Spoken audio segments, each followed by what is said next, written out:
Hi అండి, welcome to my channel. ఈరోజు నేను టమాటా మునక్కాయ కర్రీ చేస్తున్నాను. చాలా బాగుంటుందండి. ఇది చపాతీలకు కానీ రైస్లోకి కానీ చాలా సూపర్గా ఉంటుంది. చేయటం కూడా చాలా సింపుల్ అండి. తప్పకుండా ట్రై చేయండి. ఇంకా మన ఛానల్కి సబ్స్క్రైబ్ చేయని వాళ్ళు ఉంటే తప్పకుండా సబ్స్క్రైబ్ చేసి వీడియో చూసినాక లైక్ చేయటం మర్చిపోకండి. మీ లైక్ అనేది వేరే వాళ్ళు వీడియో చూసడానికి ఉపయోగపడుతుంది. ఈ మునక్కాయ టమాటా కర్రీ చేసేదానికి నేను 1/2 కిలో మునక్కాయలు తీసుకునేసి మనకు ఎంత లెంత్ కావాలంటే అంత లెంత్ కట్ చేసుకునేసి శుభ్రంగా కడిగి పక్కన పెట్టుకున్నాను. ఒక 5 టమాటాలు మీడియం సైజువి ఈ విధంగా కట్ చేసుకున్నాను. వెల్లుల్లి రెబ్బలు ఒక 10 వరకు తీసుకునేసి కచ్చాపచ్చగా దంచి పెట్టుకున్నానండి. ఒక పెద్ద ఆనియన్ కూడా స్లైస్గా కట్ చేసి పక్కన పెట్టుకున్నాను. ముందుగా స్టవ్ ఆన్ చేసుకునేసి మీడియం ఫ్లేమ్ పెట్టుకునేసి కుక్కర్ పెట్టుకున్నాను. ఎందుకంటే నేను మందపాటి గిన్నె కావాలనేసి ఈ విధంగా కుక్కర్ పెట్టుకున్నాను. కుక్కర్ను పెట్టుకున్న తర్వాత 3 టేబుల్ స్పూన్స్ ఆయిల్ వేసుకుని ఆయిల్ అంతా వేడెక్కిన తర్వాత ఆవాలు, జీలకర్ర, పచ్చికరివేపాకు వేసుకునేసి బాగా వేయించుకోవాలి. ఇలాగా వేగిన తర్వాత మనము కచ్చాపచ్చగా దంచి పెట్టుకున్న వెల్లుల్లి రెబ్బలను వేసుకోవాలండి. ఇక్కడ నేను అల్లం వేయలేదు. ఒకవేళ అల్లం వేసేట్లయితే 1 ఇంచు వరకు అల్లం కూడా వేసుకునేసి మనము పేస్ట్లా కూడా చేసి వేయచ్చండి.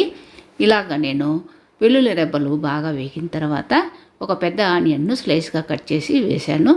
ఈ ఆనియన్ కూడా మనకు సాఫ్ట్ కావాలండి. మనము మీడియం ఫ్లేమ్లోనే చాలా త్వరగా అయిపోతుంది.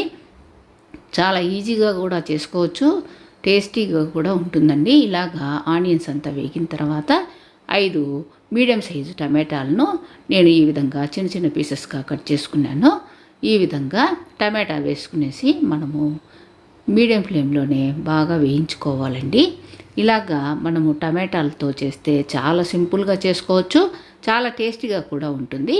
ఒక 1/4 స్పూను పసుపు కూడా వేసుకున్నానండి. పసుపు వేసుకున్న తర్వాత మనం టేస్ట్ తగ్గట్టుగా సాల్ట్ కూడా వేసేసుకునేసి మనము ఈ టమాటా అంతా కూడా మనకు సాఫ్ట్ అయ్యేంత వరకు బాగా వేయించుకోవాలి. ఇలాగ బాగా వేయించుకునేసి మూత పెట్టేసి ఒక మీడియం ఫ్లేమ్లో ఒక 2 నిమిషాల పాటు మగ్గనివ్వాలండి. తర్వాత మూత తీసేసి మనకు ఈ విధంగా మగ్గింటాయండి టమాటా. తర్వాత ఒకసారి బాగా కలిపేసుకునేసి మనము ఈ మునక్కాయలను కట్ చేసి పెట్టుకున్నాం కదండి.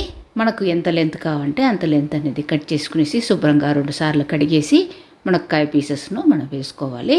ఈ విధంగా మునక్కాయ ముక్కలను కూడా వేసేసుకున్న తర్వాత ఒక 2 నిమిషాల పాటు బాగా కలుపుకోవాలండి. బాగా కలుపుకునేసి స్పైసీనెస్ కోసము మనము కారం అనేది నేను 1.5 స్పూన్ వేసుకున్నాను. మరి ఎక్కువగా కావాలనుకుంటే ఒక 2 స్పూన్ల వరకు కారం కూడా వేసుకోవచ్చు. తర్వాత ధనియాల పొడి ఒక 2 స్పూన్లు వేసుకున్నాను. గరం మసాలా ఒక టేబుల్ స్పూన్ వేసుకున్నానండి. ఈ విధంగా వేసుకునేసి ఒకసారి బాగా కలుపుకోవాలండి. మునక్కాయలకు టమాటాలకు అంతా పట్టే విధంగా మనము బాగా కలుపుకునేసి ఒక కప్పు వాటర్ అనేది వేసేసుకునేసి మనము బాగా కలుపుకునేసి మూత పెట్టేసి మీడియం ఫ్లేమ్లోకి చేంజ్ చేసుకునేసి ఒక 10 నిమిషాల పాటు బాగా మగ్గనివ్వాలండి. ఇవి మునక్కాయలు అనేది మనకు ఉడికిపోయిన తర్వాత మనకు కర్రీ అనేది అయిపోయినట్లే అండి. ఈ విధంగా 10 నిమిషాల తర్వాత మనము మూత తీసేస్తే ఈ విధంగా మునక్కాయ ఉడికిపోయి ఉంటుందండి. తర్వాత స్టవ్ ఆఫ్ చేయడమే అండి. చాలా బాగుంటుంది. తప్పకుండా ట్రై చేయండి. Thank you very much.